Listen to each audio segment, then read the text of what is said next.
Hi again, everybody. 80-60 time. I'm Mark. I'm 63. Hello, everyone. Greg, I'm 84. How you doing, Mark? All right? All right. How come sometimes I hear you say Greg and sometimes I hear you say Gregory? Does it just depend on what kind of mood you're in? No, it's just whatever comes out. I try to say Gregory because sometimes I'm thinking that I'm saying Craig. Oh, I never knew this was a landmark. I never knew anything about this. The 1910s, the Piggly Wiggly in Memphis, Tennessee, became the first grocery store in the country to allow customers to stroll the aisles and select their own food rather than hand checks or written lists and wait while they gather the goods and tally the bill. right. Yeah. It's a landmark. The Piggly Wiggly. If you Yeah. look it up, it says landmark. It says historic place. Oh, I don't so know, the actual first store. Okay, cool. All right. I don't know how I missed that when I went to Memphis because we were just thinking about Gracie Mansion, Graceland. Elvis's place. Yeah, right. Yeah, Yeah, you Graceland. weren't you weren't Yeah, thinking about yeah, Piggly Wiggly. Although in his later years yeah, he was a little bit of a Piggly Wiggly there in his jumpsuit years. yeah, He, yeah, he was- yeah, yeah. yeah. So we keep going. That's good. Okay, He another was thing here. okay. I didn't get the joke. Is there a joke on that? He's overweight. Oh, Piggly Wiggly? Elvis, Who's when a he right at the end there, he was yeah, there's the skinny Elvis and the fat Elvis. I don't, yeah, I don't know. Yeah. All right. Okay. I didn't. What do you think of this? Some conversation with this. Because of your age, you're younger, right?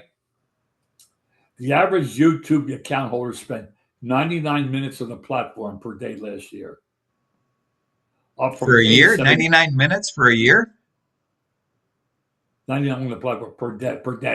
per day. Yeah, per day. Uh, um, it's just basically they call it doom scrolling. Doom scrolling is where you just endlessly.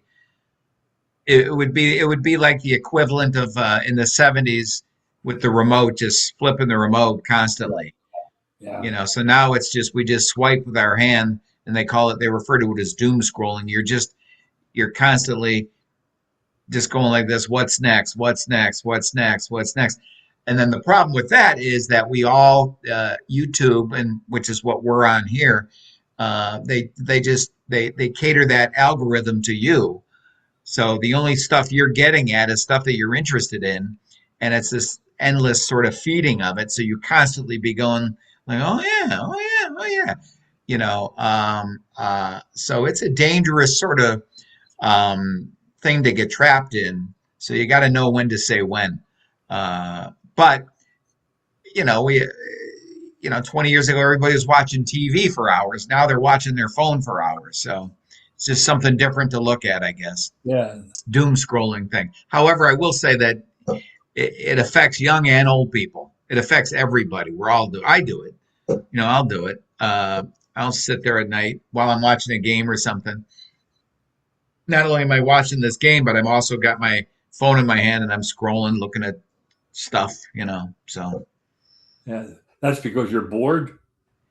no, I think it's because you become, it's kind of like smoking. You just become, it's like a comfort thing. It's like, well, a little bit of it was bored because it was during the soccer game. And while it's exciting, at some point, nothing's going to happen when they're all the way down the field. So you start looking at your phone and stuff like that. But I would imagine that the number that you just gave is the average. There's got to be some people who really bump up the total there. Oh, yeah, yeah. Yeah. Like this is we get to keep getting to sports. I'm going to read this first. I'm going to talk about it. The tennis greats Chris Evert and Martina Navratilova played 80 times, 60 times with titles on the line. Wow. Navratilova finished topped at 43-37. They each won 18 Grand Slam totals. And with that, I watched a great documentary last night called Chris and Martina. Yeah. Netflix. Yeah. Chris and Martina, the final set. Yeah. You have heard of it, Mark? Yeah. My wife watched it, and I was in and out while it was playing. It looked really good. So rivalry. I saw friendship. I saw sadness. And I saw love. Yeah. Because did they both experience cancer? Yes. Yeah. I love to see that even at this age, you could tell they're good friends. Well, they Uh, are. Yeah. yeah. It's Yeah. it's it's kind of a beautiful little thing to kind of capture and everything. So Another thing here. Where's LeBron going to go? Will he go to the Heat? Will he go to ooh, Golden State? Will he go to Cleveland? Or maybe he might, because they say there's talk, he could go to the 76ers are interested. really? So Would he? How about this? Would he be a player coach somewhere? no, no. Who was the last player coach in basketball? It could have been Bill Russell. Right? And, Probably. yeah.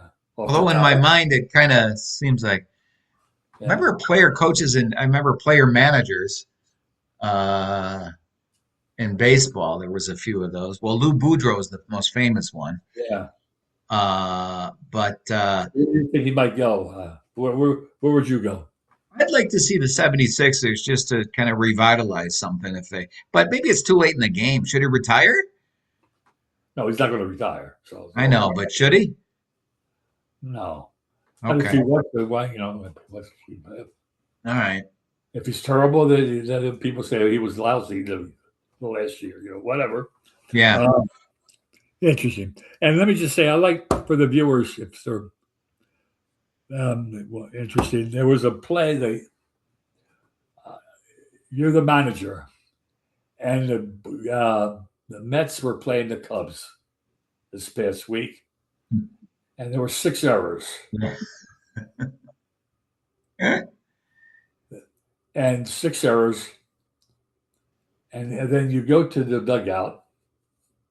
When do you say anything to your team? Do you say anything to the team? Excuse me. I would say wake the F up. Yeah, I think so, right? Well, I mean, I don't know. I don't know. Is that well, I saw that game, yeah? So did I. and I think they needed to wake the F up. They were sleeping out there. There was no sort of like, there was no like, damn it, we got to play better. It just wasn't. It I wasn't get it. like, But I mean, what do you? I'm just I don't know what the culture. yeah. Well, I mean, we do know that manager Mendoza, I think, was Was fired the next day. probably, as somebody told me, or he probably was going to be fired a month ago, but the Knicks were doing so good they didn't want to.